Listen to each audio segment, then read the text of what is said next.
Hey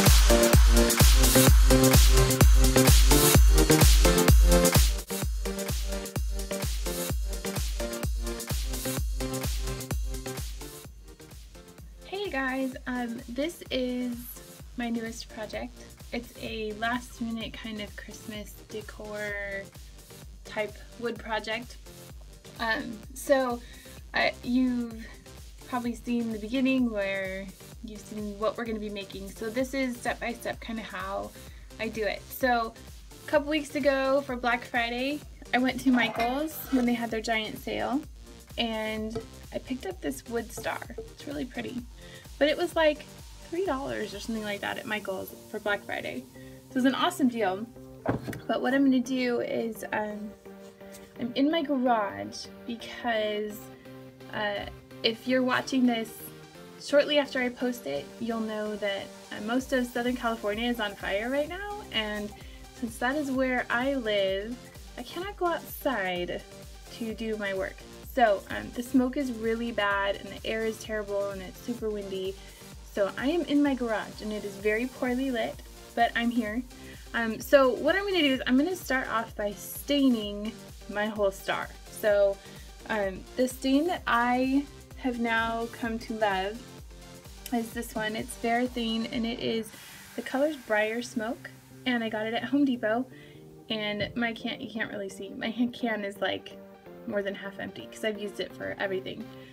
Plus, hello, dries in 1 hour. Awesome. So I'm going to stain it first, and then I'm going to take it inside to my craft area and I'm going to paint over my stain. So I'm going to get to it.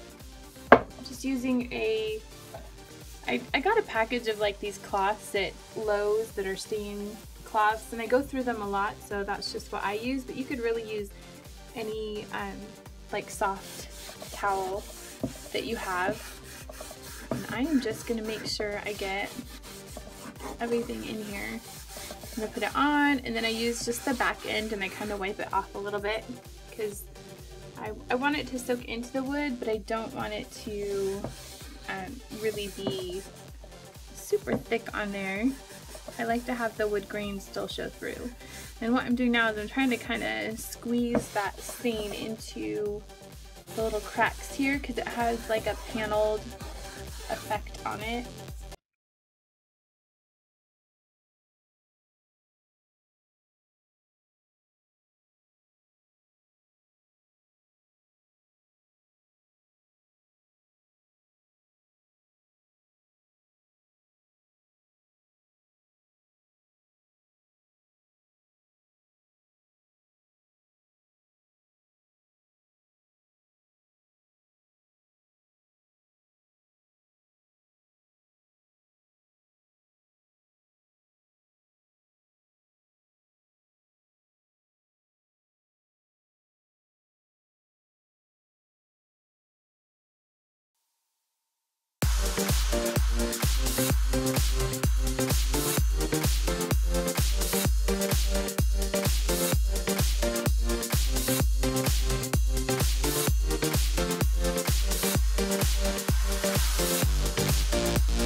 You can see the coloring. Oh, yeah. Looks good. I got all the edges that we'll be able to see when it's hanging so that I can sand and distress those. So I'm gonna let this dry for just a little bit. It says it takes about an hour. This wood really just soaks it in because it's so dry outside right now anyways that I don't even know if I'll probably give it an hour. And then I'll come back and we'll have hopefully some better lighting inside my house and I'm gonna paint it. Alright, so my star is dry. The stain is dry. And so I'm going to go ahead and paint it white. And I actually have this left over from another project. This is just Swiss coffee, the color. This plain old Swiss coffee you get from the store, from Lowe's or Home Depot, whatever. And I'm using just a $1 brush or whatever these are. They're like $1 or $2, just a plain 2-inch brush. And I'm going to just start painting here. And I'm doing a light coat, and it should really only need one coat, I'm hoping. We'll see what it looks like after one. But just really quickly here, just covering the whole thing. I'm not worrying a ton about getting into the cracks and covering up all the brown because it does give it that rustic look that I'm going for if I don't. This is not necessarily a dry brush technique because I'm actually kind of loading the paintbrush with the paint. And the paint, because it's just a regular can of paint, not craft paint, it doesn't, I mean it does have a primer in it, so it's going to cover pretty well just with one coat. So I'm just going to paint this on and then let this dry and see if it needs another coat.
You could use a foam brush if you have one. That would probably be a better idea. You'd get more even coverage with it, but I don't have one, so I'm just using this one. Alright, that looks pretty good. So I'm gonna let this sit and dry while I handle lunch for my restless kids, and I'll come back and we'll see if it needs a second coat. If it doesn't, then I'm gonna go ahead and show you how I put my lettering on. Okay, so it's been about an hour, and it's taken about an hour for this to dry. It's pretty dry. If I touch it, I'm not getting any paint on me. So what I'm gonna do next is take this printout that I made. I designed it. It's using a couple different fonts, just did it on the computer, made sure it was the right size for my star, and then I printed it out and I cut it so that I could have a better idea of where it's gonna go. And I used just a regular pencil and went ahead and just kind of colored over where the font is, where the words are on the page, but I did it on the back. So now what I'm gonna do is take my paper here and I'm going to line it up right where I want it to go, and I'm going to transfer the words here onto my star. So I'm gonna get some tape and just tape it down so that it stays in place while I'm tracing it on. And then I'm just gonna use my pencil and go around the letters here. So let me go ahead and do that. And I'll speed up the video here so you guys don't have to watch the whole thing.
I think I got all of this. So I'm gonna peel back the top and just make sure that it came through okay.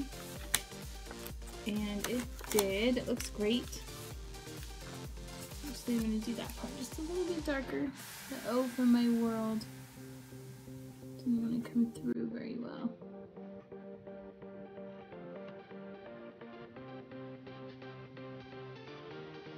Alright, should be good. It's hard because part of it is like right on the little groove. Alright, that looks pretty good. So that part is done. You can see what it looks like there. You can see it's very light, but you can see the pencil lines there for where it is. So now all I'm going to do is take my paint marker. This is the one that I use. I actually got it from Joann's. It's just black. It's a fine point black marker, paint marker, and I have one that's open. So I'm going to shake it up, and then I'm just going to use it to trace over my letters here. Now, some of you may be saying, well, that's not really hand painting, but it is actually, because I'm doing it by hand versus someone who were to create just a screen print and do that, because a lot of people do that so that all of their signs are exactly the same. Mine are not all going to be exactly the same because they're going to be placed differently, and you know, I may not be as careful tracing some of them as I am with others.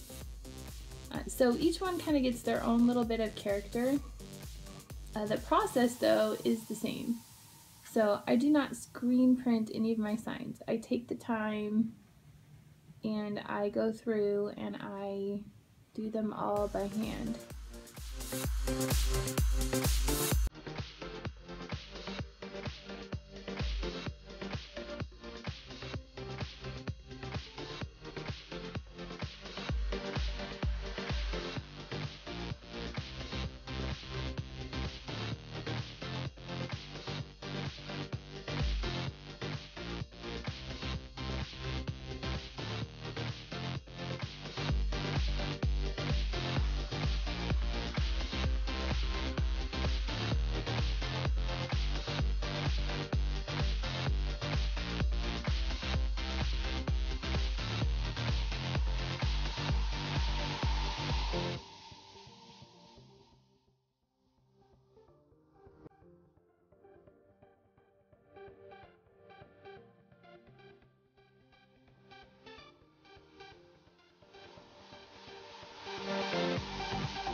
So here's how it looks.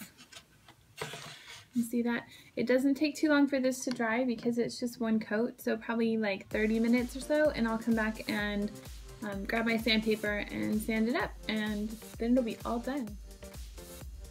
Alright, so my lettering is dry, and I've moved back out into my garage because I did not want to get all the sanding dust in my house. So this is, as you saw, finished product. So I'm gonna sand and distress it. I am wearing a glove because I got my nails done yesterday and I don't want to sand it off.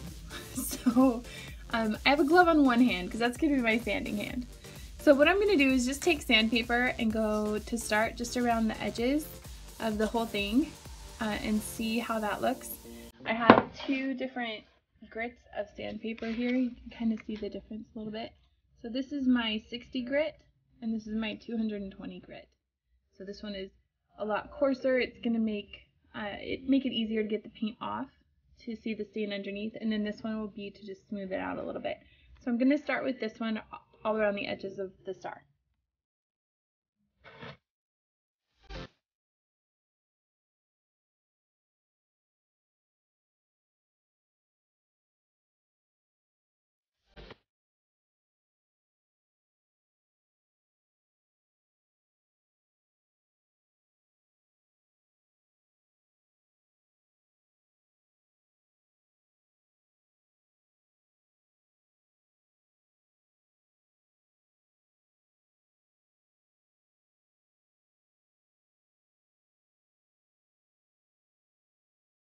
Now what I want to do is take the same 60 grit sandpaper and just go along the lines here.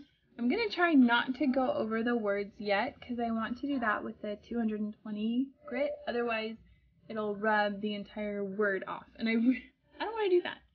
So I'm just going to go over the just the little bits here.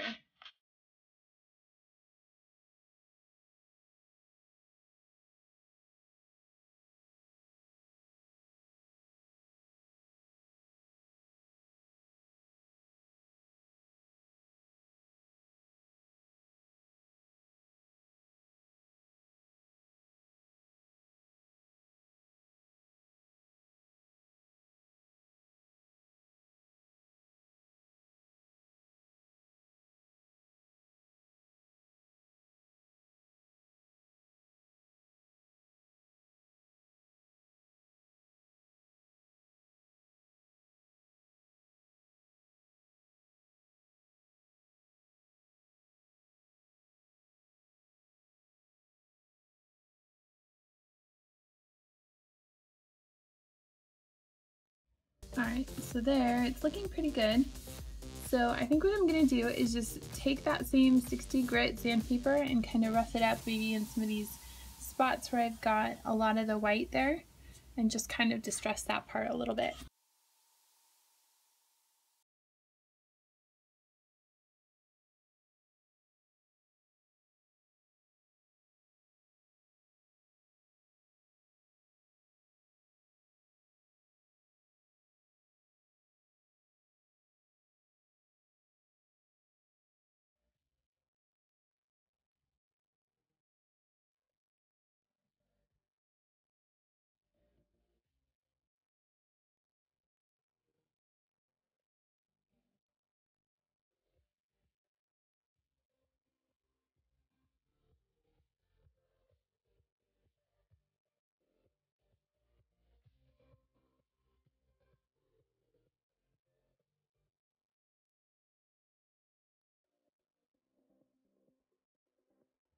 It looks pretty good.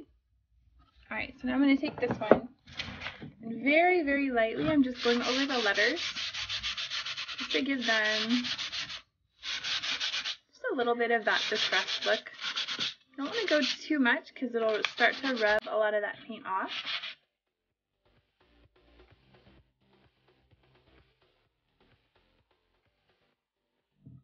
Alright, I think I'm liking how that's looking. So I'm going to go just real quick around the edges with that 60 grit and get a tiny bit off of there.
If you see the imperfections in your wood, I like to kind of draw those out. So like here, there's a little bit of a knot.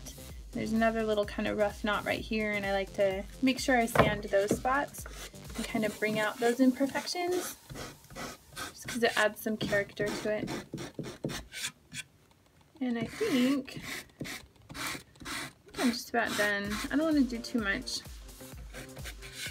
so I'm just gonna wipe it off. My rag is dry, so I'm not gonna get any stain on it. I'm using a clean part too, so just to be sure. Just wipe the whole thing down.